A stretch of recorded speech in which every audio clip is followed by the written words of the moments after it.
Welcome to the Home Building Hub, your essential podcast guide to building your new home.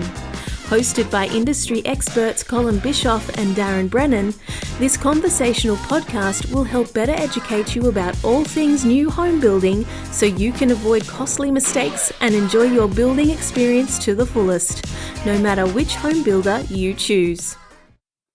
Hey there folks, welcome to the Home Building Hub. It's Colin here with co-host Darren Brennan as always, and today we're going to share with you or explain a little bit about a little thing called Bushfire Attack Level, or often referred to as BAL. It'll be a short, sharp episode just to explain what it is, what it means, how it works, and just give you that little bit of an insight when you are reviewing your quotes and looking to finalise those with your builder. This will help you understand the Bushfire Attack Level and how that works. Darren, I'm sitting here at the new house today. We've moved up to sunny Gisborne. I'm rolling on 4G hotspot off the phone. So with any luck, we're going to get through this episode nicely. How you going today? Hopefully you can hear me okay. It is a bit choppy, but we're going to give it a go, as you said, mate. And I think just given the way, and for those listening, we record on two separate devices. I'm in Ballarat, Colin's in Gisborne in his brand new house, and mate, congratulations on that. But it records locally, so hopefully with a bit of magic behind the scenes from our wonderful assistant Claire, we'll be able to piece this puzzle together and it'll come out and you guys won't have any idea that I can barely see what Colin's doing. But it's going to be cool because we are pretty good at this now. We've done this for a while, so I reckon we're going to be okay. So, mate, why don't we kick it off? And can I put it straight to you? What is Bushfire Attack Level and what does it mean? No problem. So Bushfire Attack Level is essentially, it's a way of measuring the severity of a building's potential exposure to ember attack, right? So radiant heat, direct flame contact, etc. So basically what it means is if you are in a BAL zone, your home will need to be built to comply. So additional things will be required in your home to comply with BAL requirements. That's probably the real easy snapshot, Darren. So maybe let's get into a little bit of detail. Tell me, Daz, what are the different levels of BAL ratings? Yeah, for sure, Cole.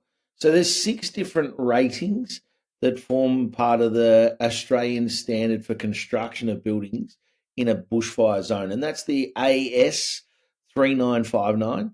And they start with BAL low, which basically means you don't have to do anything. Your house pretty much will comply.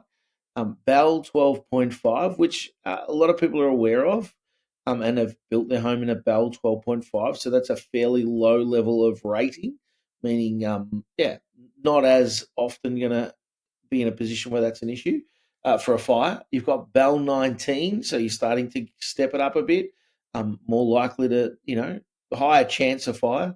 BAL 29, so again, these things start to be influenced by things like trees around properties, closer to nature reserves, stuff like that. BAL 40, we're now talking, you're starting to get pretty serious. And again, in that sort of position, you might well be living next to a national park, for example, where, that sort of scenario. And then BAL FZ, which is a flame zone, which basically means that joint burns a lot, right? So you're going to have to build accordingly and build your home to make sure that it can withstand that, because the last thing I guess that they want is that people's homes burn down, which is terrible. 2, people choose to stay and fight a fire, and the house is just never going to survive anyway. So they're going to die, and someone's going to probably come in and try and save them, and now their life's at risk, right? So, it's pretty. It's a pretty serious subject to get involved into from that point of view, because there's life at risk, right? I guess depending on your builder, not all builders will build in every zone. So I work for Metricon. We will consider up to BAL 29. That's not to say we will build in BAL 29. We will consider up to BAL 29. We won't build in BAL 40 or BAL FZ, right? We just won't build there. BAL FZ, for example, would require you to have a metal frame. We don't build with metal frames. So we just don't have an ability to be able to do that, right? So there's different things that different builders will be able to do, and they're going to have different materials that they use that are going to comply or not comply, and therefore they may or may not be able to build. Even with some facades. So, for example, if you've got timber cladding on your facade, you may not be able to build even at BAL 12.5 that particular facade. So even something as simple as some timber on your facade, nice detail, etc., exposed timber, may mean you can't build that facade in a BAL 12.5. So you just got to work with your builder. And we often say, go back and chat to your builder and your builder's consultant. And if they don't have the answer, they will talk to their office about what does that look like and be able to advise you accordingly. So that's sort of where it's at, I guess. How can you find out, Cole, if your block is in a BAL zone? Yeah. So first, I'd explain to people the most common BAL zone is 12.5.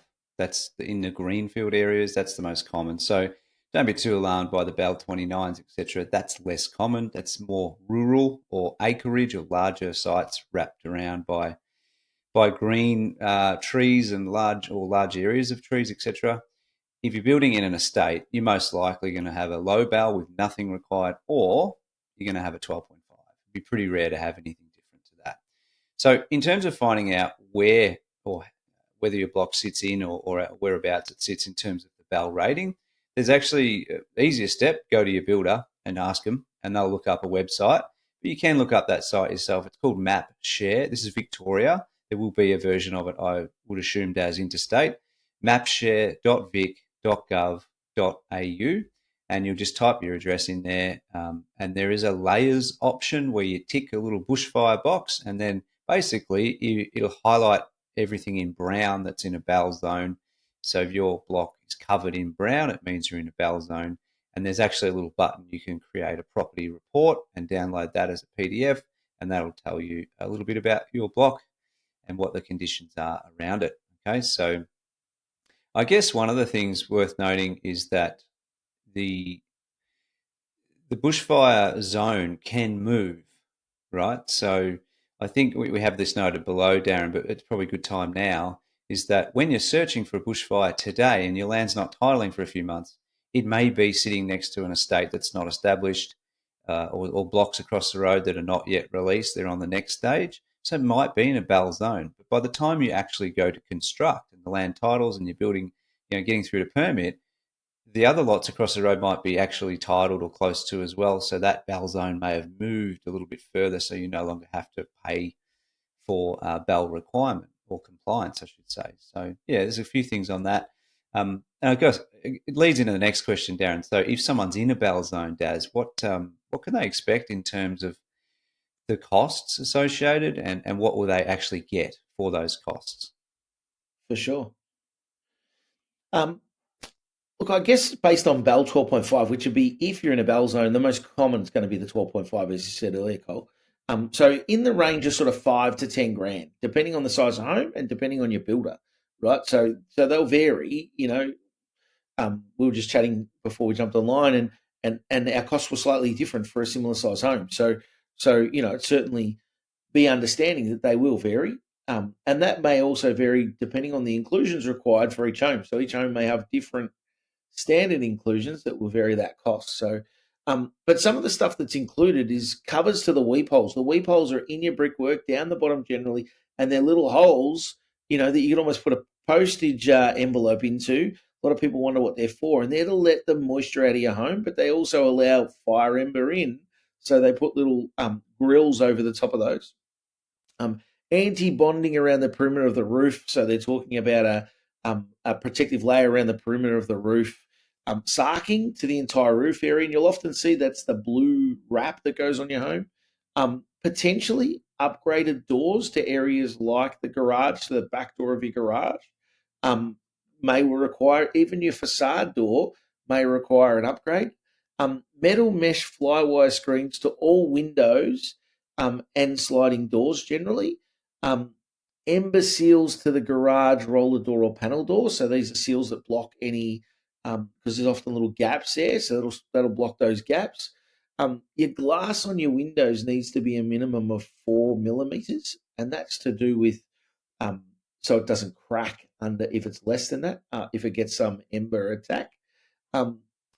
BAL compliant seals to all roof penetrations. So if you go outside and look at your roof, often there's little ventilation vents and stuff that are on the roof. They'll need to make sure they're sealed off so that you don't have any issues there. Copper feed lines to the hot water service. So again, sometimes they're running as a high density poly pipe, a plastic pipe, so they need to become metal.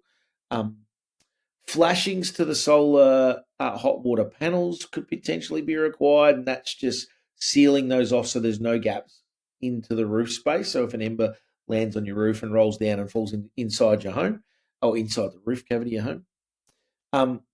And as I said, these can vary depending on the builder's method of build, so what they're actually the way in which they go about building the home, and their standard inclusion. So that's a sort of broad list, and they may need more or less depending on that. And as you step up through those zones, for example, if you go to BAL 19, it's often not all that much more expensive. There's 2 or 3 more things need to be done, and it might be another $1 or $2 grand. So it's not hugely costly to go up to, say, BAL 19. If you move up through the layers, you could move to, as I mentioned earlier, you may need to at a BAL 40 or a BAL FZ. You might need metal frames. You might need to have a tin roof, etc. That are sealing all this so nothing can get in, basically. So, yeah, hopefully that's a pretty good guide to what's required there, Cole. But I think in wrapping up, chat to your builder, right? They should be checking that up front. So if you come in and say, hey, I've got a block, one of the early things they should do is check out if it's in a BAL zone. As we said, it can change. So if you've got an untitled block and when it becomes titled, it may change. But usually the builder will put that in the quote, right, up front if it's in the zone already. And then if it moves out of the zone before you get a building permit, they may look to take it out. There's certainly no negatives about it. I always say to people, even if you just do the BAL and you think, oh, what a waste of money, because you've got the sarking on the roof, you get less dust in your home. So you have to clean a little less. You have to dust the house a little less. So there's other side benefits of having, your house in a BAL zone. So don't just go, oh, geez, it's just a cost. I'm getting ripped off by the builder here. No, it's not. You're getting extras for your home, and it's there to protect you. And this was brought in after the Black Saturday fires, Cole. I remember in my early days in new homes, after those Black Saturday fires, and I think it was 200 or 300 people lost their lives that day. The government said, we've got to do something about this. We can't have people building houses in areas where there's, grass fires can come through and burn houses down and stuff. We've just got to try and protect more houses. So I think they're really smart little moves that can be done to make your home safer. Yep. And I guess the chances of new estates being so open as they build stage 1 and then stage 2, etc., the chances of grass fire is higher just during that period as houses get built and stages get completed. That's why that zone pushes out, because it's less likely, because it's all built up and got density there in terms of the houses that are there. So hopefully that helps, guys. It's just a quick 15-minute episode or 14 or 15-minute episode to give you some tips on that, so you know what you're looking at when it comes to BAL bushfire in your quotes. So anything else to add, Darren? No, mate, I think we made it through with some dodgy internet and all that, and we should be right, mate. I hope everyone enjoys the episode. The start was a little bit choppy, but we'll see how it comes up. Thanks for listening, guys. Thanks for watching. We'll see you on the next one. Thanks for listening to the Home Building Hub. As part of the podcast, we have to be a little careful to cover ourselves on a legal standpoint, so we do have a disclaimer. Whilst we're all about providing value to you, this podcast should not be considered legal or financial advice. It does contain general information only, and you should seek out independent professional advice on your own personal situation before you make any legal or financial decisions. 1, 2